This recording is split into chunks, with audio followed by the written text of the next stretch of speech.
अर्थातच नमो वर्सेस रागा, कारण 2019च्या निवडणुका ज्या आहेत त्या जवळ आलेल्या आहेत आणि 2019च्या निवडणुका तरुण तडफदार म्हणवले जाणारे दोन नेत्यांमध्ये आहेत. अर्थातच नमो म्हणजेच नरेंद्र मोदी आणि राहुल गांधी यांच्यामध्ये. या दोन तरुण नेत्यांमध्ये जर कधी निवडणुका होणार असतील तर तरुणांना काय वाटतं हा प्रश्न उपस्थित होतो. आणि म्हणूनच साठे कॉलेजमध्ये आज आम्ही दाखल झालेलो आहोत आणि या साठे कॉलेजमध्ये कशा पद्धतीने तरुणांची मतं या दोन नेत्यांबद्दल समोर येत आहेत ते आपल्याला पाहायचंय. तुम्ही सगळे आज नमो वर्सेस रागा या कार्यक्रमामध्ये सहभागी झालेला आहात, त्याबद्दल तुमचं स्वागत. तुम्ही सगळे रेडी आहात का? हे हो नाही म्हणत आहेत, हे नमो म्हणतायत.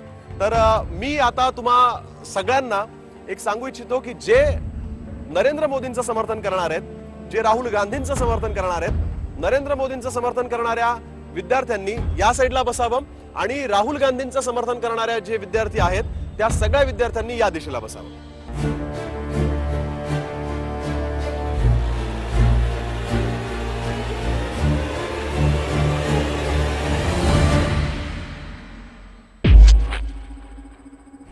अर्थातच हा नरेंद्र मोदींच्या बाजूने बोलणारे हे विद्यार्थी आहेत आणि यांची संख्या आपण बघू शकतो.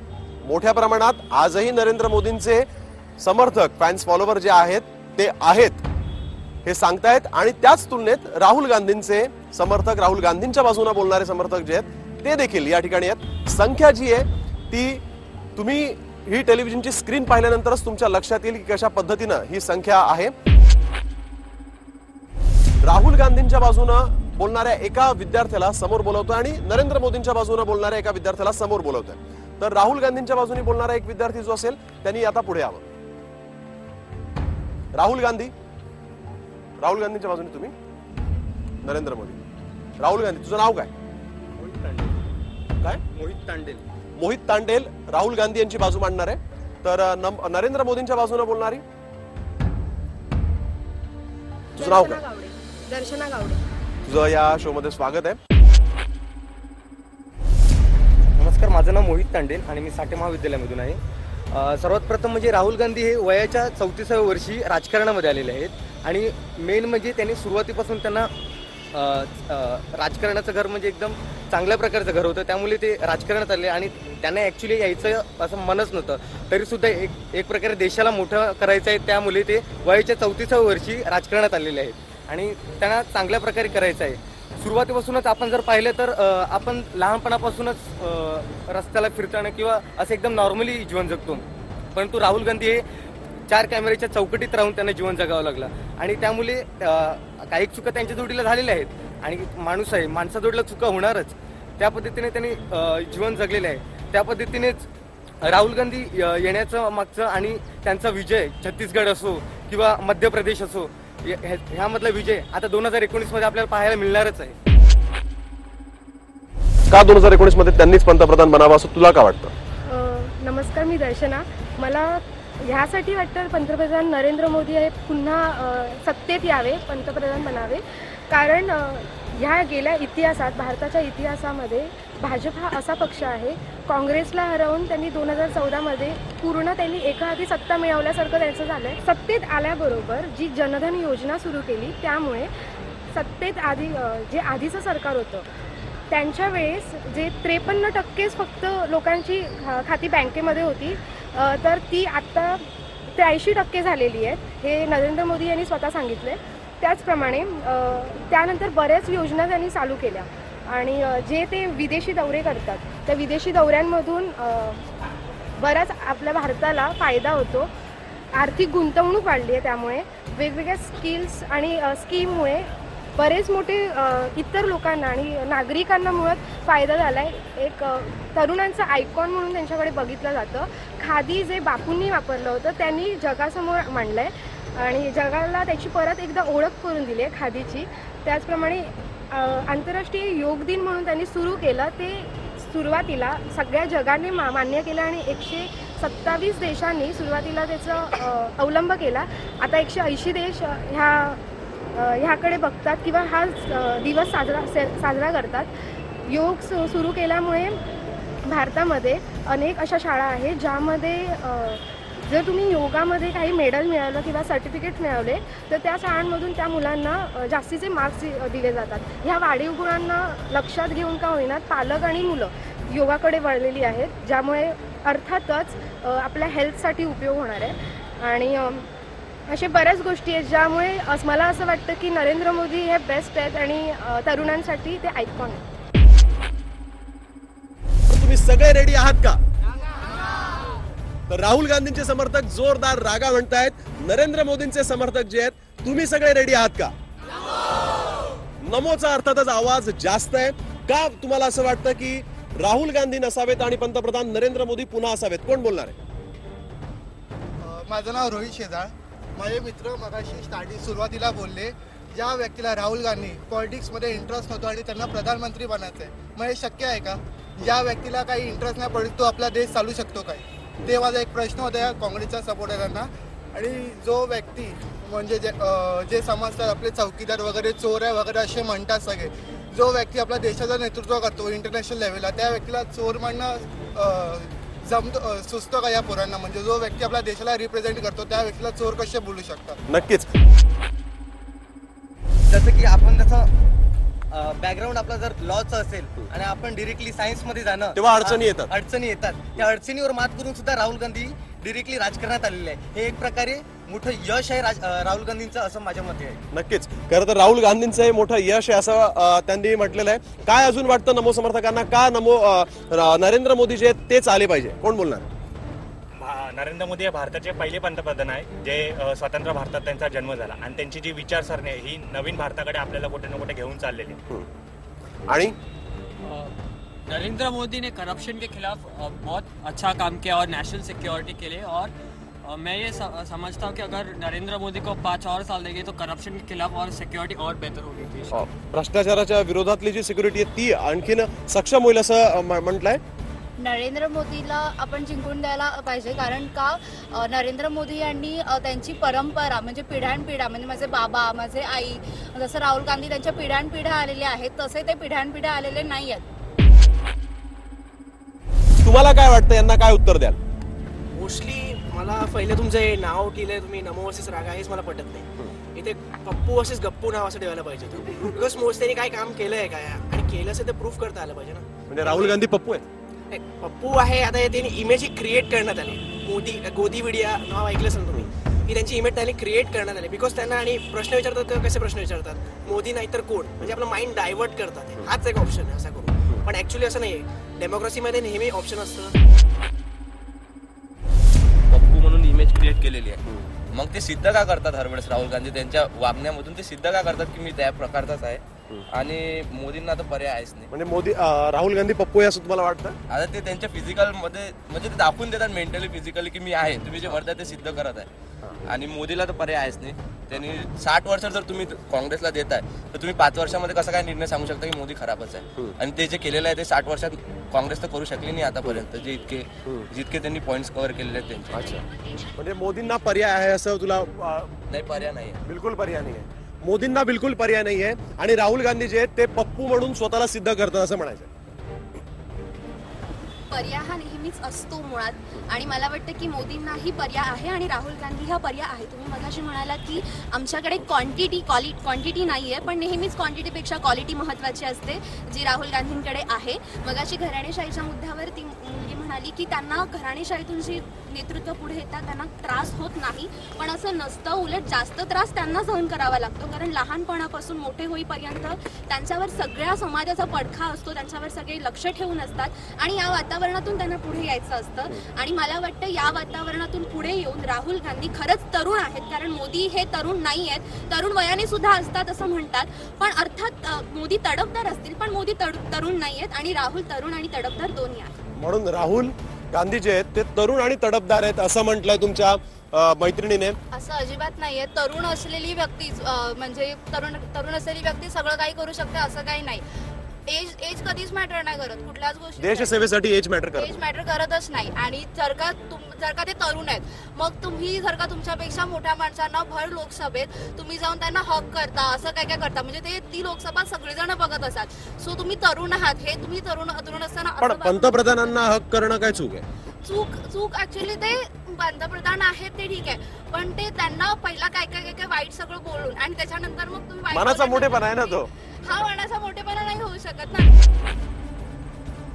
त्याला हक केल्याने माणूस म्हणजे वाईट ठरला जातो असे मला वाटत नाही, कारण एका पद्धतीने एकमेकांची रिस्पेक्ट करणे हे गरजेचं आहे. आणि माझं म्हणणं असं आहे मोदींना की मोदी सरकार बोललेलं की आम्हाला 15 लाख रुपये भेटणार, अजून पण 15 लाख रुपये आमच्या अकाउंटमध्ये आलेले नाहीत. आम्ही आतुरतेने वाट बघत आहोत की आम्हाला कधी 15 लाख रुपये भेटतील, कारण आता इलेक्शन जवळ आलेले आहेत. आम्ही इच्छा बाळगतो की आम्हाला लवकरच 15 लाख रुपये भेटतील. या मुलीने उपस्थित केला होता की 15 लाख अजूनही आलेले नाहीत. नमो समर्थक जे आहेत त्यांना काय वाटतं, 15 लाख कधी येतील हा प्रश्न आपण त्यांच्याकडून विचारून घेऊया. कधी येतील 15 लाख? तुमच्या सहकारी मैत्रिणींनी प्रश्न विचारलाय. 15 लाख येतील तेव्हा येतील, पण काँग्रेसने 60 वर्ष जी आपली गरिबी पुरा फोन करतील ते येतील तेव्हा येतील, पण ज्या 60 वर्षात काँग्रेसने जी गरिबी कमी नाही केली त्याचं काय? 4 वर्षात कोण 15 लाख देऊ शकतो? अजून त्याला संधी दिली पाहिजे. ते 15 लाख येतील तुम्हाला. 4 वर्षात आम्ही कसे 15 लाख देणार असं त्याला म्हणायचं होतं. काय 15 लाख तुम्ही बोलतात आहे, मग कशाला तुम्ही खोटं बोलतात? पहिल्यांदा 60 वर्ष तुम्ही बोलतात आहे, पण त्यांनी डेव्हलपमेंट केले, स्लो डेव्हलपमेंट केले, पण 5 वर्षात त्यांनी लुटले. तुम्ही बोलतात चौकीदार आहे, मग माल्या कशाला पळाला, नीरव मोदी कशाला पळाला? त्याचं उत्तर आहे आपल्या देशावर इंग्रजांच्या आधीही मुघलांचं राज्य होतं आणि या सगळ्यांनी मिळून आपल्या देशाला लुटलं होतं. जवळजवळ 200 वर्ष आपल्या देशाला लुटलं होतं. त्यानंतर हा सरकार आला. 60 वर्ष त्यांनी राज्य केल्यानंतर जी देशाची डेव्हलपमेंट झाली आहे ती बघा ना तुम्ही फक्त लॉस बघताय. मग हे सगळं भरून काढणं तुमच्या सरकारला जमलं असतं का? मोस्टली आता या गोष्टी आता मी करंट इश्यूबद्दल पण बोलतो की सुप्रीम कोर्टचे पहिल्यांदा एवढे जजेस समोर आले आणि बोलतात की आम्हाला आमचं डिसिजन नीट घेता येत नाहीये. RBI वरती यांनी कंट्रोल केलाय. त्यांचे जे रिझर्व्ह असतात ते स्वतः मागून म्हणजे घेतात सगळ्यांवर मोदी सरकारचा अंकुश आहे. आणि CBI ज्याला पहिला काँग्रेस राज्यामध्ये पिंजऱ्यातला पोपट बोलायचे, पण आता यावेळी तर पोपटाचे पंख सुद्धा कापलेले आहेत. CBI हा. अजून एक गोष्ट आहे की जेव्हा की मोस्टली काय होतं की आता पहिला आता योगी आदित्यनाथला सगळ्यांना माहिती आहे, त्याला बारसाकरची घाणेरडी सवय. तर त्यांनी आता काय आलं, मोदी त्याच्याकडे गेलेले आणि विचारलं 3 राज्यों में हार गए, अभी हम लोग क्या करें? तो आदित्यनाथ बोलतो की हम लोग अभी है ना कांग्रेस का नाम चेंज करके बीजेपी रखते. खरं तर हा खऱ्या अर्थानं तरुण तडफदार आहे. काँग्रेस का नाम बीजेपी रख दे असं म्हणालेत. मोदींचे जे मंत्री आहेत किंवा मोदींचे जे भाजपचे जे लोक आहेत ते नावं बदलतात असं त्यानं म्हटलेलं आहे. आणि 15 लाखाचा प्रश्न देखील होता की 4 वर्षात कशा पद्धतीनं तुम्ही सांगितलं की मिळतील, पण त्यांनी असं म्हटलं की एवढ्या वर्षापासून आम्हीच ही सगळी सुधारणा केलेली आहे. इंदिरा गांधी सत्तेवर आल्या तर गरिबी हटाव म्हणत, त्याच्यानंतर राजीव गांधी पुन्हा आले, नंतर मग सोनिया गांधी, म्हणजे मनमोहन सिंगांचं ते सरकार नव्हतं, ते सोनिया गांधींचं होतं. आता पुन्हा राहुल गांधी तेच म्हणतात की गरिबी हटाव आणि ते फाटके सदरे घालून येतात, म्हणजे तेच स्वतः म्हणतात की गरिबी हटाव. हे कसं करायचं, म्हणजे गरिबी कशी हटवणार? आणखीन एक मुद्दा की तो म्हणाला की व्यक्ती स्वातंत्र्य, ज्यांनी आणीबाणी आणली, ज्यांनी विरोधकांना अटक केली, ते आता स्वातंत्र्याचा मुद्दा काढायला लागलेत का? अच्छा, खूप महत्वाचा प्रश्न आहे की राहुल गांधी फाटके सदरे घालतात आणि म्हणतात गरिबी हटाव. काय अजून मोदी समर्थकांचं काय म्हणणं आहे? त्यांनी असं म्हटलं की 200 वर्षाच्या मुघल सत्तेनंतर त्यांनी 60 वर्षात डेव्हलपमेंट केली, पण त्यांनी एवढी डेव्हलपमेंट करायला 60 वर्ष लावली. आता 5 वर्षात सध्या तरी काही होऊ साठी थोडा वेळ लागतो. त्यासाठी आम्हाला थोडा वेळ हवा आहे. त्याच्यासाठी पंतप्रधान हे नरेंद्र मोदीच हवेत. पंतप्रधान हे मोदीच हवेत, कारण डेव्हलपमेंटसाठी वेळ लागतोय असं त्यांचं म्हणणं आहे. डेव्हलपमेंटसाठी वेळ लागतोय. माझा मित्र म्हणाला की गरिबी हटावचा नारा देण्यासाठी राहुल गांधी फाटलेले कपडे घालून येतात. मला वाटतं ही प्रतीकं दाखवण्याची पद्धत आहे आणि म्हणून विकासाचा नारा दाखवा, श्रीमंती हे दाखवण्यासाठी नरेंद्र मोदी 10 लाखाचे कोट घालतात. काहीही केलेलं नाहीये आणि मोदींनी सुरुवात केलेली आहे डेव्हलपमेंटची. आणि इकडे मला 3-4 हात दिसत आहेत. हमारे जो अब 4 साल में इतने अच्छे दिन आ गए कि जो MPhil के अब जो डिग्री होल्डर है उनको आज हमाली का काम करना पड़ रहा है. वही आज हमारे लिए अच्छे दिन है. उससे आगे कुछ और अच्छे दिन हो नहीं सकते. हा, मोदींनी काय सांगितलं, डिमॉनिटायझेशन सक्सेसफुल नाही झालं ते सगळ्यांसमोर चोऱ्या पे येऊन माफी मागतील, पण आले का नाही? आज वही जो अब चौरा है वो उनका इंतजार कर रहा है. नाही, 56 इंच का सीन आहे ना, मग एवढे का घाबरतात? आणि त्यांना एवढं सवय आहे ना, माझ्या त्यांना बॉर्डरवरती नेऊन उभं केलं पाहिजे. एवढे फेकतील की ते लोक वेपन सोडून पळून जातील. बस ते म्हणतात की मोदींनी सगळं केलं, काँग्रेसने काही केलं नाही. मग गेल्या 4 वर्षाच्या आधी आपण अज्ञातवासात होतो का? गेल्या 4 वर्षाच्या आधी आपण कुठे होतो हा प्रश्न आहे की सगळं मोदींनी केलंय, मग गेल्या 4 वर्षापूर्वी तुम्ही कुठे होतात असा प्रश्न आहे. कुठे होतो? घोटाळ्यांमध्ये अडकलेलो. घोटाळ्यांमध्ये अडकलेलो. कारण मोदी सरकारला आता 5 त्यावरती कोर्टाने सुद्धा निर्णय दिला आहे की पूर्ण चौकशी झाली आहे म्हणून, तरी सुद्धा कोर्टाचा अवमान केल्यासारखे परत परत तेच विचारतायत. तरी पण एखाद्या राफेल आपली खरेदी करतो 600 कोटीचं, ते 1500 कोटीला विकतात. जवळजवळ एक पट डबल त्याचा भाव विकतात. हा अशा प्रकारचा 4 वर्षामध्ये घोटाळा करतात. हे म्हणजे 60 वर्ष यांच्याकडे दिले तर 100हून अधिक घोटाळे होतील. 100हून अधिक घोटाळे होतील. 4 वर्षातच इतका मोठा घोटाळा केला असं म्हटलेलं आहे. काय त्या गोष्टीची चौकशी झाली असं कोर्टाने स्वतः सांगितलंय. अगदी त्या घोटाळ्याची आता चौकशी देखील सुरू आहे. आणि आणखीन एक नमो समर्थकाचा खरं तर हे उत्तर आहे. कांग्रेस पार्टी डेवलपमेंट के बारे में बात की, पर क्या उन्होंने नॉर्थ ईस्ट में कभी डेवलपमेंट किया? नरेंद्र मोदी ने स्टार्ट किया, जो सबसे इंडिया का सबसे बड़ा जो लॉन्गेस्ट रेलवे नेटवर्क है वहाँ पे, उससे क्या? और वो करप्शन के बारे में बात की, जिनका पूरा इतिहास है, 2G हो, बोफोर्स हो, ऑगस्टा वेस्टलैंड हो, नेशनल हेराल्ड हो. क्या उस पार्टी से हम लोग को सर्टिफिकेट लेना पड़ेगा क्या कि करप्शन के बारे में? बिलकुल. खरं तर ज्या पार्टीने स्वतः घोटाळे केले त्यांच्याकडून कसलं सर्टिफिकेट, त्यांनी काय सर्टिफिकेट द्यावं आम्हाला, असा तुमच्या मित्रानं म्हटलंय. आता माझा मित्र एक पर्टिक्युलर कम्युनिटी म्हणजे नॉर्थ ईस्ट बद्दल बोलला, तर मला एक विचारायचं आहे, जे ट्रिपल तलाक विरोधी बिल आहे हे स्त्रीच्या समानतेबद्दल मानलं जातं आणि त्याच बाजूला सबरीमाला या प्रकरणाला हे परंपरेचं कवच दिलं जातं. हे न्याययोग्य वाटतं का तुम्हाला? बरोबर. साधारणतः 1990 मध्ये हरित क्रांती झाली होती, ती सुद्धा काँग्रेसने घडवून आणली होती. आणि त्याच्यानंतर काँग्रेसच्या काळामध्ये महागाई नव्हती, आम्हाला राशनिंग कार्डवर 2 रुपये किलो 1 रुपये किलोने गहू तांदूळ मिळत होते, ते आता मिळणं झालंय. पेट्रोल आता 90 रुपये लिटर झालंय. ते काळात किती स्वस्तही होती. आणि या 4 वर्षाच्या काळात इतकी महागाई वाढली की सामान्य माणसाला, जो मिडल क्लास वर्ग आहे, त्याला जगणं खूप मुश्किल झालं आहे. मग या मिडल क्लासने कसं जगायचं आणि कोणाच्या आशेवर जगायचं, मग असा प्रश्न निर्माण होतो. आणि जर का पुढचे अजून 5 वर्ष जर का मोदी सरकारच येणार असेल तर मग याच्यापेक्षा अजून खूप मिडल क्लासची जी परिस्थिती अजून दयनीय होईल असं मला वाटतं. त्यामुळे आणि APJ अब्दुल कलामांनी जसं म्हटलंय की जर का भारताला महासत्ता बनायचं असेल तर युवा पिढींच्या हाती सत्ता देणं जरुरी आहे. आणि राहुल गांधी जे आहेत ते युवा तरुण आहेत आणि त्यांच्या हाती सत्ता देईल तर नक्कीच भारत हा राजकीय महासत्ता होईल असं मला वाटतं. अगदी महत्वाचा प्रश्न आहे की राहुल गांधींच्या हाती सत्ता दिली की राहुल गांधी म्हणजे हा भारत जो आहे तो राजकीय महासत्ता होऊ शकतो. सर्वसामान्यांचे प्रश्न देखील त्या मुलांना मांडलेले आहेत. इथे अजून एक प्रश्न नाही, मला असं वाटतं की घोटाळ्यांबद्दल बोलणं झालं आहे तर मला वाटतं की सगळ्यात मोठा घोटाळा नमोंचा असा आहे की ते खूप खरं बोलतात. खरं खूप बोलतात ते, म्हणजे त्यांना एवढं खरं बोलतात की याबद्दल एवढी चर्चा होते की एक आपला जो कंट्रीला रिप्रेझेंट करणारा माणूस आहे तो नॅशनल लेवल इंटरनॅशनल लेवलवर एवढं अशी म्हणजे काय 50,000 येतील किंवा असं होईल किंवा तसं होईल एवढं खोटं बोलून सुद्धा लोक त्याला सपोर्ट करतायत एवढं, तर मग त्या लोकांबद्दल आता मी काय म्हणायचं. म्हणजे नरेंद्र मोदी खूप खोटं बोलतात असं त्यांना म्हणायचं होतं त्याला. जे भाजपचे राष्ट्रीय अध्यक्ष असे म्हणतात, जे शिकलेले आहेत त्यांनी वडापावच्या गाड्या टाका आणि वडापाव विका. म्हणजे यांनी शिकलेल्यांनी काय असंच मच्छर मारायचे का? यांना काय रोजगार आणि बोलतात आम्ही रोजगार देऊ, वर्षाला 2.5 कोटी रोजगार. काय यांना रोजगार, यांनाच रोजगार द्या, पण त्यांनी जावा कामाला.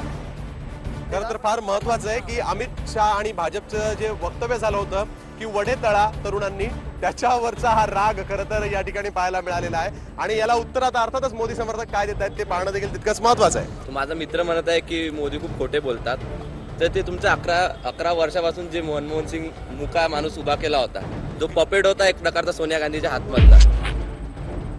प्रश्न येतोय ज्या प्रकारे बोलतात आहे की ते यंग आहेत, खूप यंगस्टर आहेत, पण आजपर्यंत 60 वर्षात त्यांनी कुठेच यंगस्टर्सना कनेक्ट नाही केलं.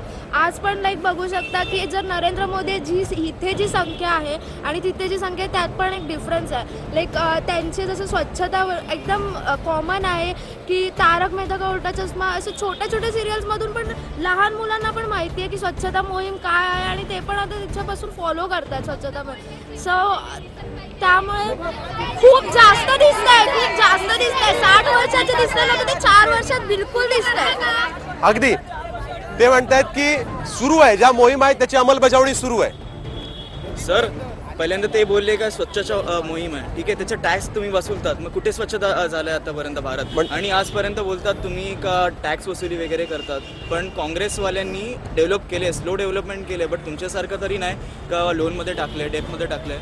ज्याप्रमाणे माझा मित्र बोलला की मनमोहन सिंग हे एक पपेट आहेत, त्याला मला एक सांगावं असं वाटतं की गरजने वाले बादल कभी बरसते नाही आहे. तुमचा मोदी फक्त गरजतो. आमचा जो पंतप्रधान होता ना तो बरसलेला. कारण 1994 जेव्हा आर्थिक मंदी आलेली त्यावेळेस सुद्धा जर पेट्रोलचे एवढे भाव वाढले तरी पण ते नॉर्मल होते. आणि आता पेट्रोलचे भाव जरी कमी आहेत तरी पण एकदम हाईक करून, कारण तो जो हाईकचा पैसा जो जास्त असतो ना ते लोक हे ॲडव्हर्टाइजमेंटमध्ये टाकतात. आणि त्यांच्यामुळे ना एकच बोलावं लागतं की उतर पाण्याला ना खडखड फार आहे आणि आमचं पाणी ना खूप संते पण काम करून दाखवलं. मोदी खूप बोलतात, राहुल गांधी किंवा काँग्रेस समर्थक, काँग्रेसचे जे लोक आहेत ते न बोलता कामं करतात असं या तरुणांनी म्हटलंय. आणखीनही हे तरुण तडफदार कार्यक्रमामध्ये आणखीनही आरोप प्रत्यारोप होणार आहेत. तुम्ही असंच पाहत राहा. TV9 मराठी. इथे घेतो एक छोटासा ब्रेक. तर साठे कॉलेजच्या आवारामध्ये मी आज आहे आणि या ठिकाणी हे तरुण जे आहेत ते तरुण यावेळेस राहुल गांधी आणि नरेंद्र मोदी यांना अनेक प्रश्न विचारतायत. खरं तर या तरुणांच्या प्रश्नांना उत्तर देणं हे संबंधित व्यवस्थेचं काम आहे, भाजपचं काम आहे, काँग्रेसचं काम आहे. कारण भाजपच्या समर्थकांनी, नमोच्या समर्थकांनी देखील राहुल गांधींवर बरेच प्रश्न विचारलेत. तसंच राहुल गांधींच्या समर्थकांनी मोदींच्या गटाला खूप प्रश्न विचारलेले आहेत आणि त्याचं प्रश्न उत्तराचा हा संपूर्ण खेळ, ही चर्चा या ठिकाणी सुरू आहे. अनेक आरोप जे आहेत ते झालेले आहेत. रागा समर्थक जे आहेत त्यांनी बेभान आरोप केलेत की मोदी एकाधिकारशाही आहे, मोदींकडे निर्णय क्षमता जी आहे ती स्वतः एकटे घेतात, मन की बात करतात, जन की बात करत नाहीत. आता मोदी एकटे सरकार घेत म्हणजे सगळे डिसिजन घेतात, म्हणजे सगळी कंट्रोल असे त्यांच्या हातात आहे असे हे समजतात. जर कंट्रोल त्यांच्या हातात असते हे लोक आता रोडवर असे बोलू शकले असते. आम्हाला त्यांना प्रश्न आहे. हे लोक बोलले डेमोक्रेसीला धोका आहे. आता हे लोक आता समोर सगळे बोलतात आहे हा का डेमोक्रेसीचा पार्ट आहे. मग कुठे कोणत्या प्रकारे तुम्हाला डेमोक्रेसीला धोका दिसतोय हे मला विचारायचं आहे. मला असं बोलायचं आहे की मोदी हे कधीही लिखाणातून बोलत नाही, ते स्वतः इनडिरेक्टली बोलतात आणि जे बोलतात ना ते करून दाखवतात. आजपर्यंत गांधी सरकारमध्ये आम्हाला ना उज्ज्वला म्हणजे महिलांसाठी कुठली फॅसिलिटी दिसली ना, कधी ना आपलं हे मुंबई डिजिटल झालं, टेक्निकल झालं. आता हे मोदी सरकार आलं त्याच्यामुळे पूर्ण मुंबई इंडिया ही डिजिटल होते, टेक्निकल होते. गावातील खेड्यातील बायकांना मोदींनी योजना काढल्या, लोकउपयोगी योजना काढल्या आणि काँग्रेस सरकारच्या काळात हे जमलेलं नाहीये. माझ्या मैत्रिणीने सांगितलं की आता डिजिटल इंडिया झालंय. मी स्वतः प्रोग्राम ते ऐकते, बघितला सुद्धा आहे. पण आता बघ रिमोट एरियाजमध्ये जर डिजिटल तिकडे पोहोचतंय, रिसोर्सेस पाहिजे ते रन करण्यासाठी. गावाच्या जागेवरती तुम्ही फक्त योजना कामाच्या नाही, त्याची अंमलबजावणी होणं गरजेचं आहे. माझी मैत्रीण बोलते की स्त्रियांना काही फॅसिलिटीज दिलेल्या आहेत. आता जर आपण भारतात बघितलं की भारत जगामध्ये सगळ्यात पहिल्या नंबरवरती येतो की ज्याच्यामध्ये स्त्रियांसाठी भारत सेफ नाही आहे. भारत जगामध्ये स्त्रियांसाठी हानिकारक बनलेला आहे. हमारी गाय सुरक्षित है. गाय स्त्रियों से ज्यादा तो हमारी गाय अब सुरक्षित महसूस करती है. आपल्याकडे म्हणतात की लोकशाही आहे, ते म्हणतात इथे आपल्याकडे लोकशाहीची व्याख्या आपण बघितली तर लोकांसाठी चालवलेलं राज्य, पण इकडे मोदींसाठी चालवलेलं राज्य. दुसरी गोष्ट ते डिजिटल इंडियाचं म्हणतात. डिजिटल इंडिया जर कॅशलेस करायची पद्धत तुम्ही जर केली तर कॅशलेस होण्याच्या पूर्वी आपल्याकडे जो मार्केटमध्ये अवेलेबल पैसा होता तो जवळजवळ 17,500 लाख बिलियन डॉलर इतका होता आणि त्याच्यानंतर आपल्याकडे 18,500 लाख बिलियन डॉलर इतका आला. मग ह्याच्यामध्ये काय तुम्ही डिजिटल केलं, काय कॅशलेस केलं? त्याच्यानंतर तुम्ही जीएसटी केली. जीएसटी करून तुम्ही दुसरी अर्थव्यवस्थेचा एक पायाच पडलेला आहे. ह्याच्यामध्ये तुम्ही कुठल्या प्रकारचं चांगलं सरकार आणलं किंवा कुठली चांगली गोष्ट केलेली आहे? आता नोटबंदी केली आणि बोलतात की कॅशलेस इंडिया करायचं आहे आणि थोड्या वेळाने सांगतात की नोट आम्ही अजून छापतोय. मग कॅशलेस इंडिया कसला? नोट नवीन छापतायत आणि आता ते गव्हर्नरची साईन वगैरे तिथे तर जायलाच नको, कारण ते भरपूर घोटाळे तर त्या लोकांनी केलेच आहेत. मला एवढंच म्हणायचं आहे की नरेंद्र मोदी नको आहे. माझी मैत्रीण म्हणाली की उज्ज्वला योजना, डिजिटल इंडिया हे सगळ्या आत्ता आल्या, तर त्या आत्ता आलेल्या नाही आहेत. ही सगळी जी काही येण्याची जे काळ होता तो आधीपासून होता. अंमलबजावणीला आतापासून सुरुवात झाली. जीएसटी पण आत्ता आलेला मुद्दा नव्हता, तो आधीपासून होता. मोदी फक्त जे काही काँग्रेसने तयार केलंय त्याच्यावर रंग चढून ते पुन्हा नव्याने आणून स्वतःच्या नावावर निर्माण करतात. सगळी अपत्य काँग्रेसचीच आहेत. मोदी पालन पोषण करतायत. मोदींनी श्रेय घेऊ नये असं सरळ त्यांना म्हणायचं होतं. मोदींच्या लोकशाहीची व्याख्या काय? मोदींच्या लोकशाहीची व्याख्या काय सांगितली होती? पुन्हा एकदा सांग. मोदींसाठी चालवलेलं राज्य, मन की बात. मोदींच्या अनेक योजना ज्या आहेत त्या आधी काँग्रेसने केल्या होत्या असं त्यांचं म्हणणं आहे. तर तुम्हाला काय वाटतं की अंमलबजावणी का नाही केली मग इतक्या वर्षात?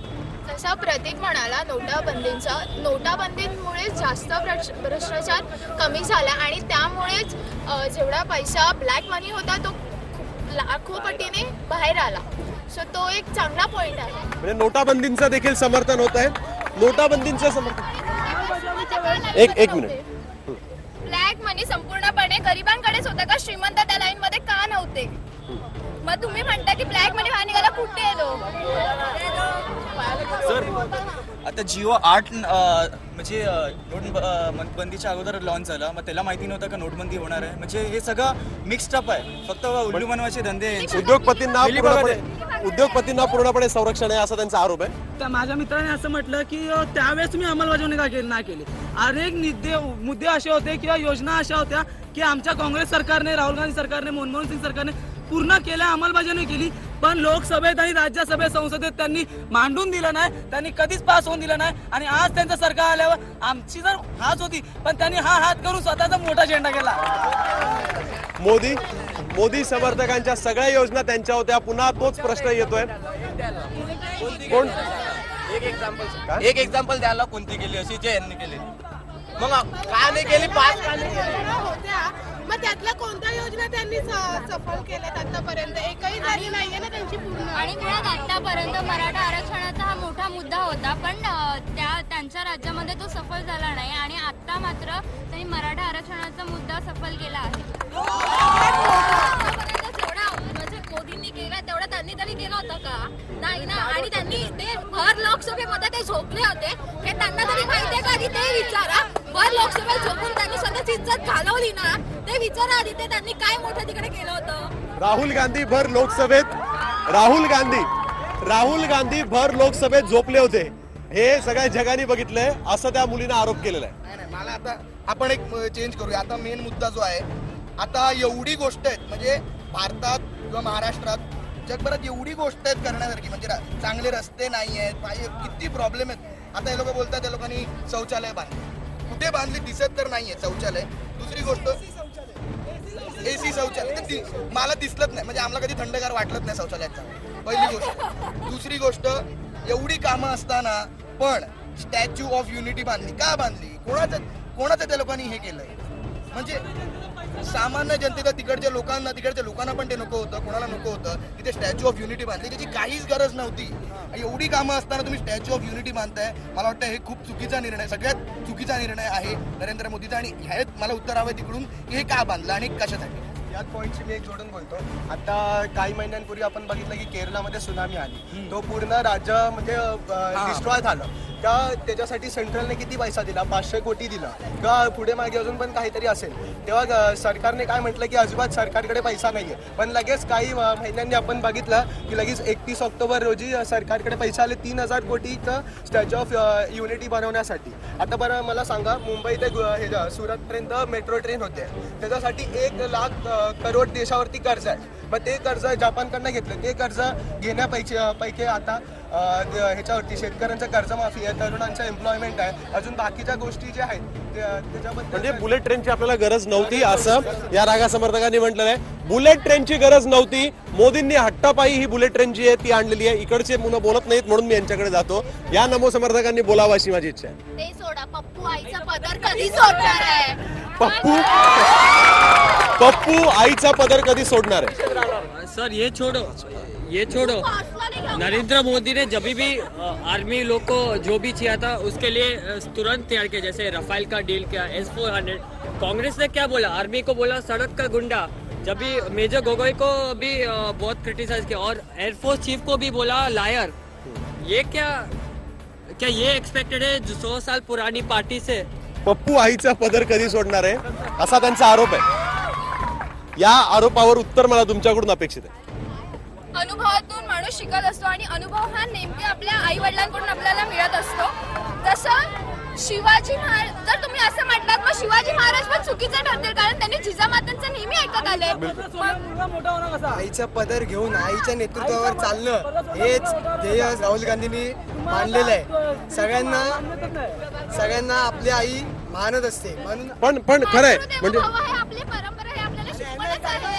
मातृदेवोभव ही आपली परंपरा आहे असा आरोप रागा समर्थकांनी, असं म्हणणं त्यांनी मांडलेलं आहे. आता झालेल्या निवडणुकांमध्ये तुम्ही बघितलंच असेल, तेव्हा पदर सोडून मग तुम्ही काय केलं? पदर तुम्हाला पाडलेलं आहे ना सरकारमध्ये.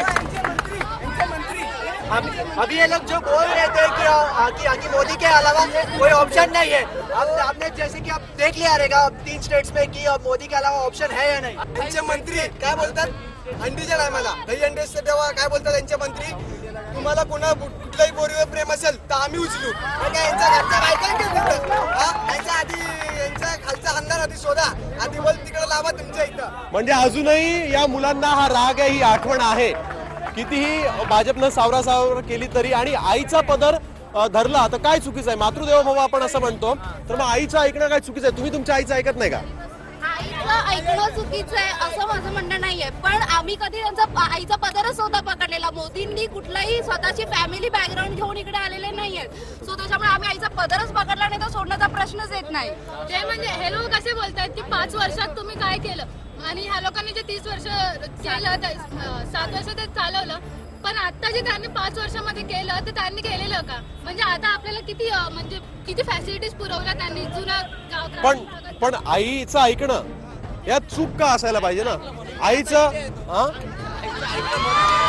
आई नसली तर तो कुठे असतात? त्याच्या अंदर ॲबिलिटी आहे का इथपर्यंत पोहोचायची? आई आहे म्हणून आईचं ऐकणं एकदम बरोबर आहे, पण आता उद्या जर डिसिजन घ्यायचं तर आई आहे मी इथे जातो, आई आहे मी इथे. हो पण ठीक आहे ना, आपण तू विचारत नाही का आईला? मी विचारतो, पण मी देशाचा पंतप्रधान नाही. मग पंतप्रधान झाल्यावर आईचं ऐकायचं नाही? देशाचा आईने काय केलेलं आहे?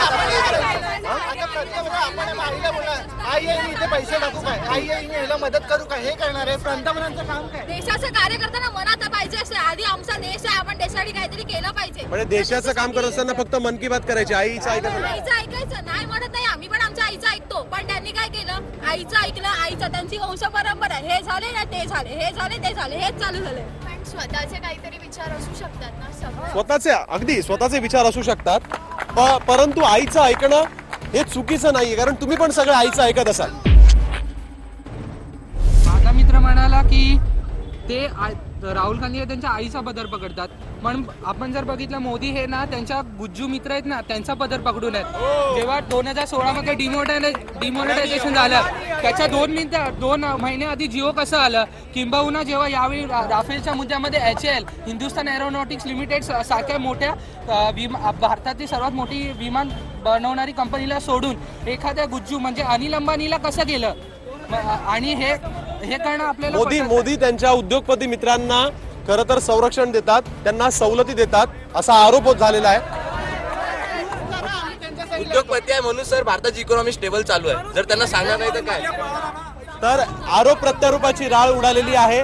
मोदी समर्थक आणि रागा समर्थक जे आहेत ते बेभान आहेत आणि यांच्या आरोप हे रास्त आहेत, कारण त्यांची प्रश्न आहेत आणि हेच प्रश्न TV9 मराठीवर तुम्हाला मी दाखवणार आहे.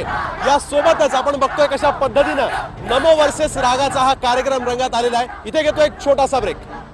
तर कार्यक्रम हा रंगात आलेला आहे आणि रागा समर्थकांनी मला इकडे घेरलेलं आहे असं म्हटलं तर ते चुकीचं ठरणार नाही, कारण त्यांना देखील अनेक प्रश्न मोदी सरकारला विचारायचे आहेत. असेच काही मुलं जे आहेत ते रागा समर्थक या ठिकाणी माझ्यासोबत आहेत.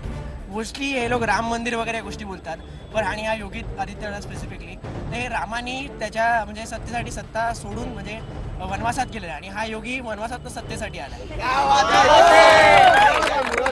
आणि राम राम करणं माझ्या मते 19 नंतर तरी चालेल, पण यांना खरं यांचा हेतू काय आहे? हिंदू मुस्लिम दंगली घडवणं. आधी आपला इतिहास बघितला, आपण सगळे एकत्र होतो आणि एक दुसऱ्याचे साथ देऊन लढतो, पण आता हे माणसाला धर्माविरुद्ध भांडवतात. मुळात आपला भारत मला वाटतं सेक्युलर देश आहे. आता त्यांचं भारतीय जनता पार्टीचं आहे म्हणजे हिंदुत्वात ठीक आहे, मला काही त्याबद्दल त्यांचं प्रत्येकाचं असतं, पण तुम्ही जर तुम्हाला निवडणूक जिंकायची, तुम्हाला 5 वर्षाचा स्पॅन होता, तुम्ही सत्ताधारी होता, तर तुम्हाला तुम्ही कामं काय केली आहेत हे तुम्हाला दाखवायला हवं. तुम्हाला निवडणुकीच्या आधी नेमकं कसं आठवतं अयोध्या, त्याच्या आधी कसं आठवलं? मी 4 वर्षात अयोध्याचं नाव नव्हतं ऐकलं, म्हणजे ऐकलेलं, पण त्याच्या आधी मी कधी ऐकलं नाही. आत्ताच का नेमकं मला हा प्रश्न विचारायचा. भाजप कार्यकर्त्यांसाठी मला एकच डायलॉग मारायचा आहे कि राम राज में दूध मिला, किशन राज में घी और मोदी जी के युग में चाय मिली उसे फूक फूक के भी. योगी आदित्यनाथ बोलतात, जेव्हा मुख्यमंत्री बनले तेव्हा काय बोलले, मला भेटायला यायचं असेल दलितांना तेव्हा त्यांनी 10 किलो साबणाने आंघोळ करून द्या. म्हणजे हे काय धुतल्या तांदळासारखे आहेत का? त्यांना काय कुठून गाईच्या पोटातून आलेत वाटतंय. पहिल्यांदा बीजेपी पार्टी ही मनुवादी पार्टी आहे, कारण याच्यामध्ये स्त्रियांना काहीच हक्क दिलेले नाहीत. सबरीमाला इश्यू बघा आहे की आता स्मृती इराणी मंत्री आहे. हो, स्मृती इराणी मंत्री आहे, बट ती काय बोलते बघा. त्या स्वतःच म्हणतात मासिक पाळीच्या वेळी शबरीमाला मंदिरात जायचं नाही, मग त्या कशा काय प्रतिनिधित्व करतात स्त्रियांच्या सहिष्णुतेत? आज जो हमारे जो प्रधानमंत्री के खिलाफ अगर हम कुछ भी बोलते हैं तो वो बोलते हैं कि हम देशद्रोही है, हम पाकिस्तानी, हमको पाकिस्तान चले जाने की हम नसीहत दी जाती है.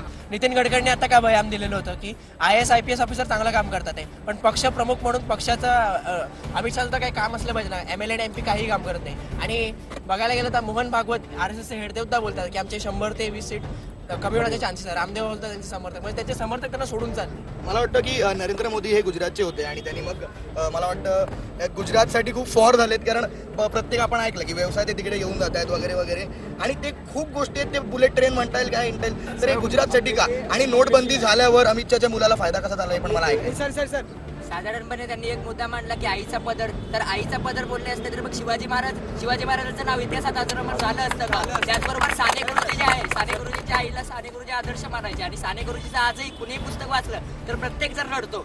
मग त्यावेळेस, आणि जो स्वतःच्या बायकोला स्वतःजवळ ठेवू शकत नाही तो काय देश सांभाळतो? मी जनतेला